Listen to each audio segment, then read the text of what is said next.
There is more. 3 star magbabalik sa ABS-CBN.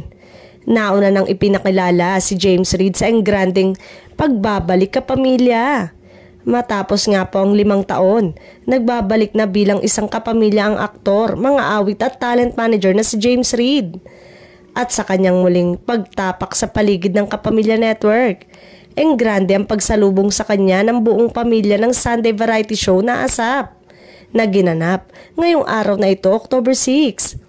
Sa isang panayam noong mga nakaraang linggo, nauna nang nagpahayag si James na may pag-uusap na sila sa pamunuan ng ABS-CBN at ng kanyang sariling ahensya na Careless para sa ilang proyekto. Bukod sa patuloy na paglikha ng musika, nais ng aktor na muling bumalik sa pag-arte.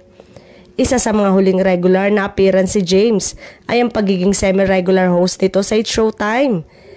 Huling nasilayan ng mga kapamilya si James noong naging bahagi siya ng 2020 ABS-CBN Christmas ID video. Kay James, asahan na raw ang ilan pang serye ng Homecoming sa Kapamilya Network sa mga susunod na araw na dapat nating aabangan bilang on the road na ang ASAP sa kanilang pagdiriwang ng kanilang ika-30 taong anibersaryo sa 2025.